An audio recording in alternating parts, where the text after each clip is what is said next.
हे पाणी बिल भरतात आणि पाणी बिलाचा दर आणि सिंचन भवनचा दर यामध्ये फार मोठी तफावत आहे.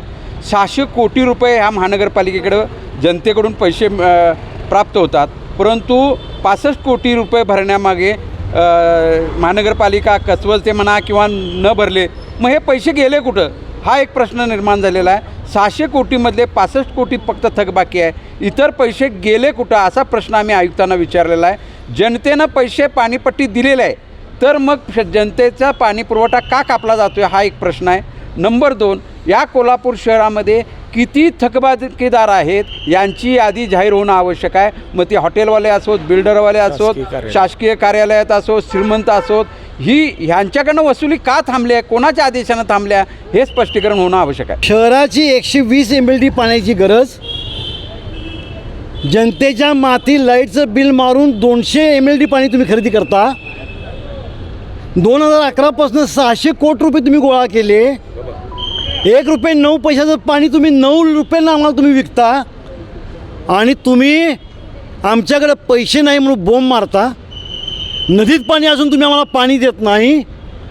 आज आम्ही माननीय महापौर आणि माननीय आयुक्त यांना आम्ही भेटलो आणि या पाणीच्या विषयामध्ये आम्ही त्यांचे डोळे उघडण्याचा प्रयत्न केला, परंतु माननीय महापौर जर सोडल्या तर प्रशासन नेहमीप्रमाणे डोळे झाकून झोपायचं सोंग घेतं.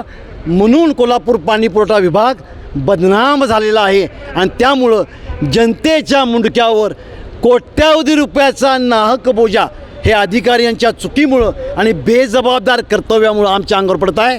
वेळीच त्यांनी जागा झालं पाहिजे. आमची मागणी आहे की कोल्हापुरातल्या सर्व राजकीय पक्ष आणि सर्व संघटनांना घेऊन या विठ्ठलरामजी चौकामध्ये एकदा पाणी परिषद घ्या आणि जनतेच्या भावना या पाणी विभागाबद्दल एकदा ऐकून घ्याव्यात अशी मी त्यांना विनंती केली आहे. आविष्कार इन्फ्रा तुम्हाला देत आहे विविध लोकेशन्सवर NA प्लॉट्स आणि प्राईम फ्लॅट्सचे प्रोजेक्ट्स.